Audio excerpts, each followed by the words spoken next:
Hi, my name's Rebecca from conquerbooks.com, and today I have 5 reasons why you should read The Stand now and 2 reasons why you may not want to. So let's get right to it. This is a live video, but that doesn't mean we don't have special effects. Watch this. Oop. Okay, reason number 1 why you should read Stephen King's The Stand now is it's pandemic related. Obviously, with COVID-19 overtaking the planet, pandemic novels are very hot right now, and Stephen King's The Stand is a pandemic novel like no other. In it, there's a weaponized virus that the US was actually developing. Oops.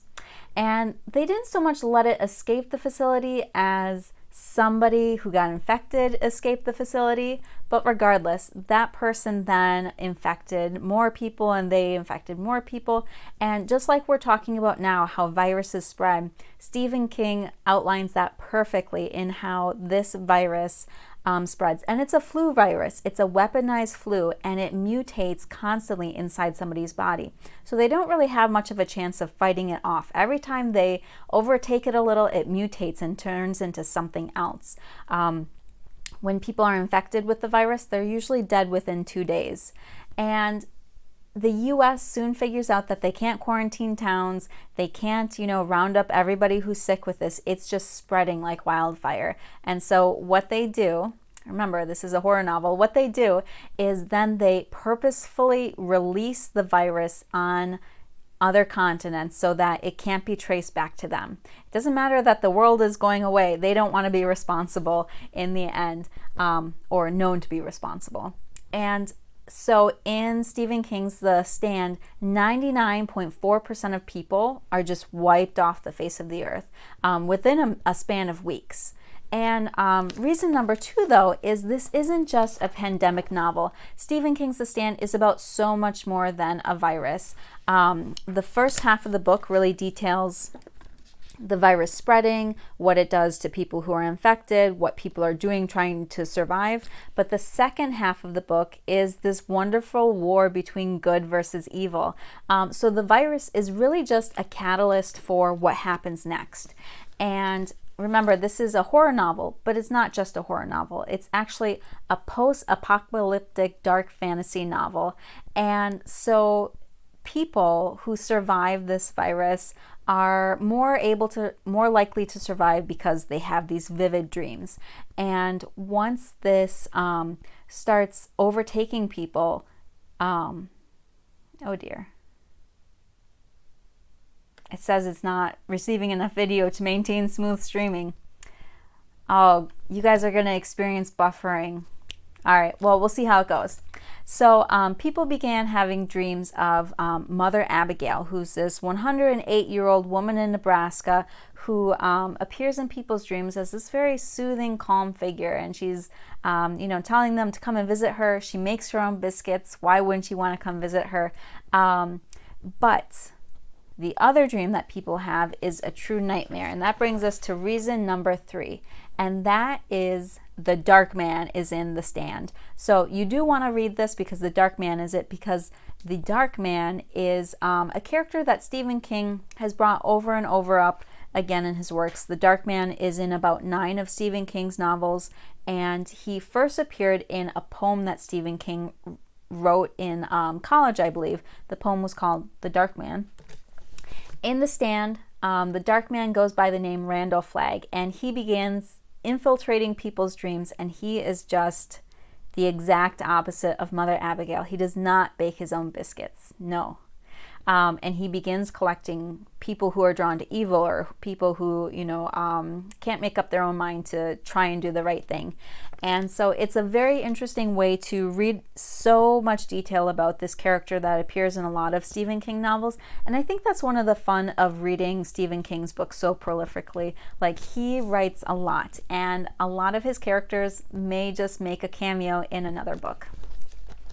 So reason number 4 why you should read Stephen King's The Stand now is that there's something happening on just about every page that is just to die for. So this is classic Stephen King. It's huge. It's 1,100 pages, but because it's Stephen King, there's literally something that's going to scare your pants off on every page, or there's some kind of juicy secret, or this dark happening, or a heart-stopping moment. This is not a book that you have to slog through to read, or you just are dying to get to the end of it. Really, I am enthralled every time I read this book. There's one section at the end that I find a little tedious, and that's when a couple of survivors form a committee. And I don't usually read Stephen King novels to read about committee work, but the rest of it is like literally just insane. So if you're looking for a book where you go, yeah, this is Stephen King, The Stand is it. Reason number 5 why you want to read the Stand by Stephen King now is that it's actually going to be made into a miniseries for CBS.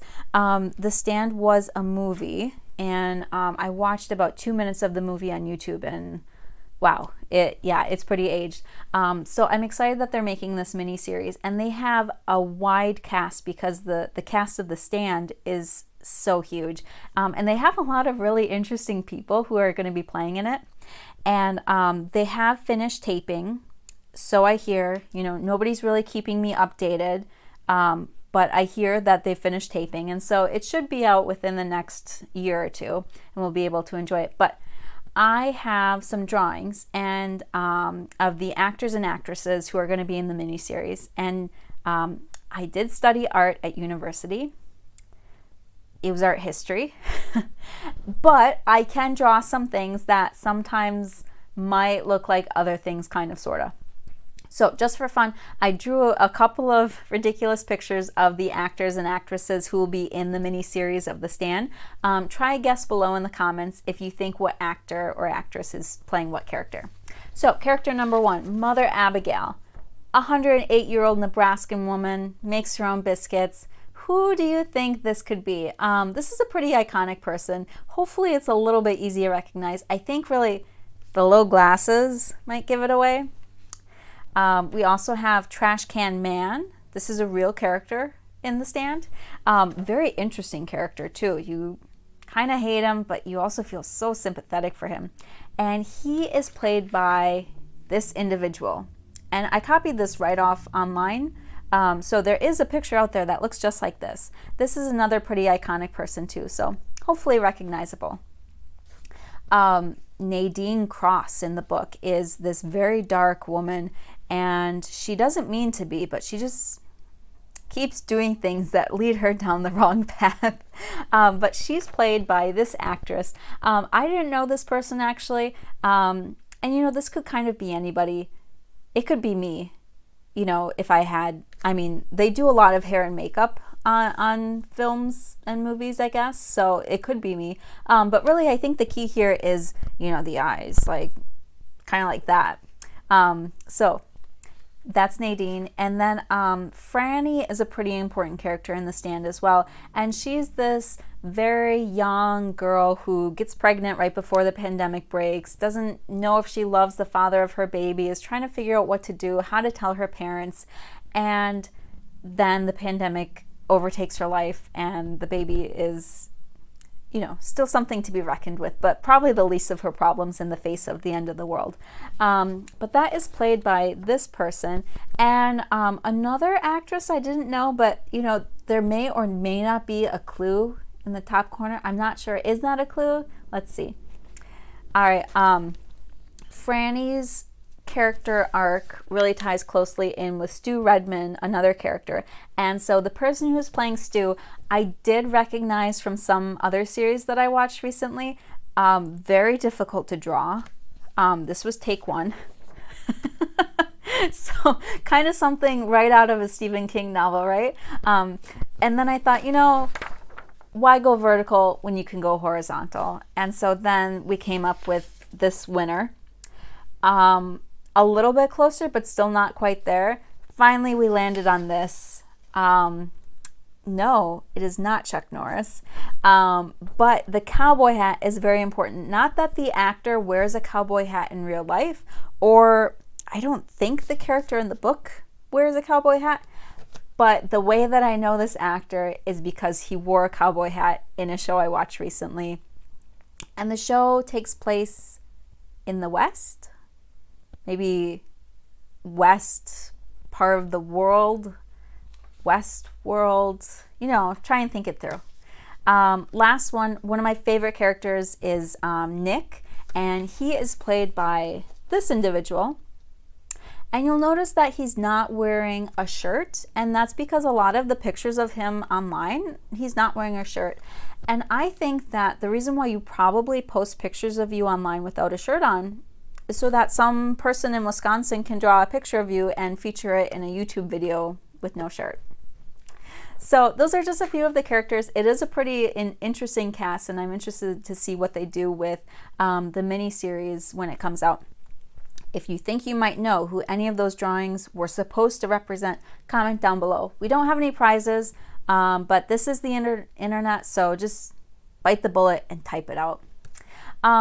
So those are 5 reasons why I think that you should read The Stand now. It's pandemic related. It's about so much more than a virus. It's about good versus evil, really at the heart of it. The Dark Man, a reoccurring character of Stephen King's, is in it. There's something big happening on every page, so it's very exciting to read. And then it's going to be a mini series soon, so it's very timely. And, you're going to want to start this soon, so you get finished with it before the mini series comes out.